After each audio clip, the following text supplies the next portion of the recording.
What's up, YouTube? This is your friendly neighborhood movie nerd, back to give you guys everything going on in the world of movies and TV. Guys, this is a momentous occasion we're celebrating here.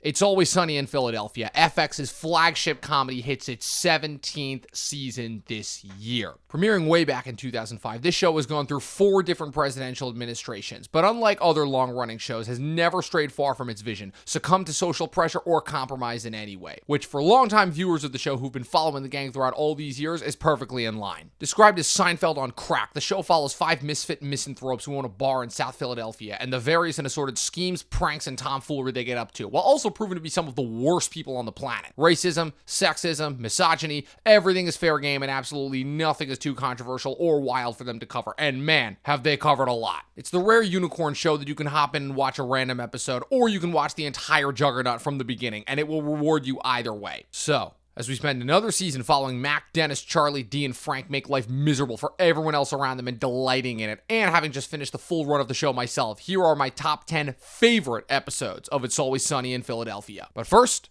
some honorable mentions. We're taking you bitches hostage. Rumham! I'm sorry, Rumham!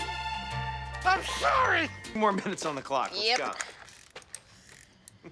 Gentlemen, level 1 begins. If I found myself getting sick, I would simply say, Sickness be gone!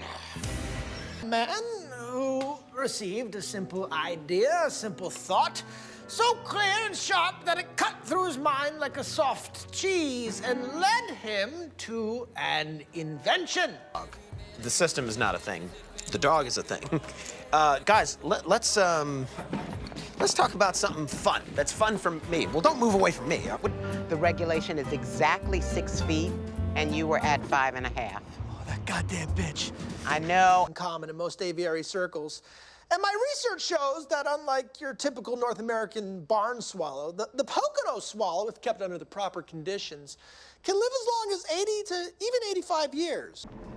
God damn it, Dutch! What other errands do you have us running for the DA?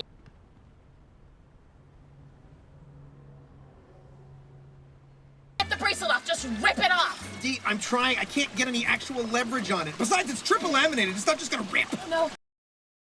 The gang goes on Family Fight, Season 10, Episode 8. In another classic It's Always Sunny set piece episode, we have Family Feud, It's Always Sunny style. This episode sees the gang going on their version of Family Feud, Family Fight, and as per usual, shenanigans ensue. Frank does nothing but spout right-wing politics, Mac doesn't even know what game show he's on, Dee leans into profanity, Dennis is determined to make them look classy but is thrown off by the loud buzzer, and Charlie shows surprising skill with random fringe answers, which is revealed to be because he submitted several questions himself without even realizing it. It ends in classic fashion, with the gang about to win only to lose it all at the last minute, with Dennis having the same answers as Frank in the lightning round, causing them to lose all the points they've accumulated, and Dennis to have yet another breakdown on live TV. Represent me, though.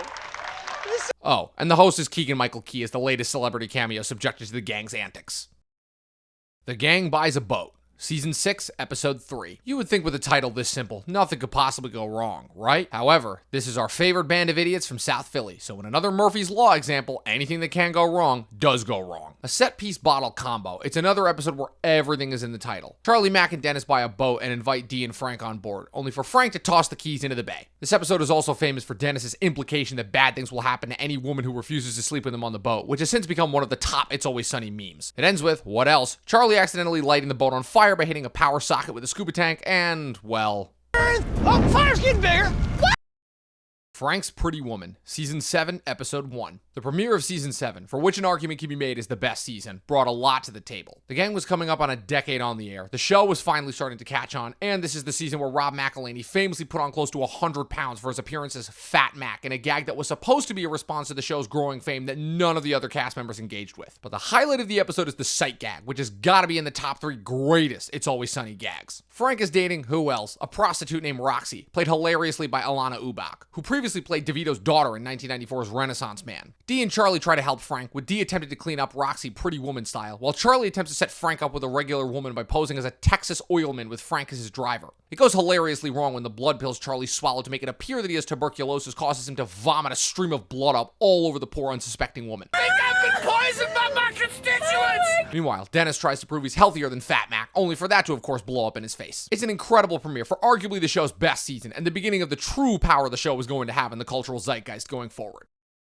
The gang wrestles for the troops, Season 5, Episode 7. A simple premise that, like all Sunny episodes, goes off the rails, as well as being another episode where it's all in the title. The gang throws a wrestling tournament at Paddy's to fundraise for the troops. Their antics this time include dressing up as eagles to fight the hapless cricket, posing as a member of the Taliban. And to nobody's surprise, Frank thinks that wrestling is real. This was the point in the show where they were just starting to catch on, but not quite yet, as this was nearing the end of the lost era of fan interaction online, but not quite the rabid Twitter obsession and meme culture that would later propel the show to new heights. The gags are great here too, including Charlie, Mac, and Dennis not being sure if their costumes are manly enough, Frank knocking Cricket out with a garbage pail, and a cameo appearance from the late Rowdy Roddy Piper. It's a simple but memorable episode with a great premise that, since it's the gang, gets blown to such absurd heights as to almost be unbelievable. Almost. She wasn't fake.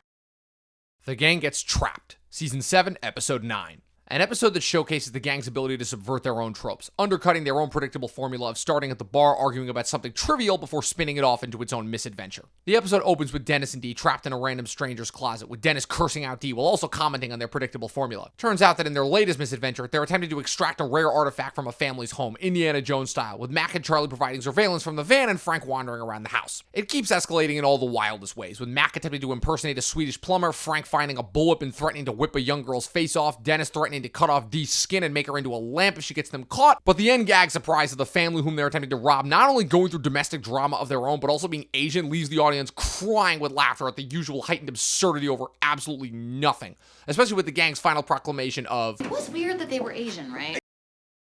The Nightman Cometh. Season 4, Episode 13. Arguably the first iconic episode of It's Always Sunny, so much so that it's even led to multiple theater companies producing their own version of this play. Conceived by Charlie as yet another half-cooked attempt to seduce the waitress, he writes an entire musical that sees Frank as the troll, Mac as the nightman, Dee as the fairy princess, and Charlie himself as the dayman, who is set to transfer his essence into Dennis as the little boy. I could not tell you the plot of this play if I tried, and I don't think Charlie knows either. I'll admit, I was a tad bit let down when I realized the Dayman song was already introduced in the talent show episode of Season 3, but still, it's one of the iconic Sunny episodes for a reason. The finales for Sunny seasons tend to be a bit hit or miss for me, with more misses than hits, but when they hit, and this is one of the hits. Dennis and Dee go on welfare. Season 2, Episode 3. Nightman's the first iconic episode, but this is the one that clued audiences into the show's greatness. After a rough stumble through the first 7 episodes of their run, the gang scored a major win by adding Danny DeVito to their ensemble as Dennis and Dee's lecherous father Frank in the Season 2 premiere. But the 3rd episode of Season 2 is really where things kick into another gear. Dennis and Dee, tired of Frank ordering them around, realize they could make more money by signing up for unemployment rather than through actual work. Only problem is they need proof that they can't work, and with Dennis claiming they're recovering crack addicts, they decide to, what else, purchase and snort crack cocaine in order to pass the drug test to become eligible for welfare. The rest you can probably guess. Meanwhile, Mac comes to Charlie and Frank with an idea of exploiting work for welfare in which they essentially provide slave labor to hapless unsuspectings. The thing about most shows is that they rarely lock you in with the first season, and with long-running shows like It's Always Sunny, there's usually what I call a litmus episode, one early on in the show's run that proves whether it's going to make it or not, and look no further for proof of that. In fact, this was such a positive test that the gang ran it back 10 years later with Season 11's Frank Falls Out the Window, which, yes, includes Dennis and Dee getting addicted to crack. Again. And how could we possibly forget? Did somebody get addicted to crack?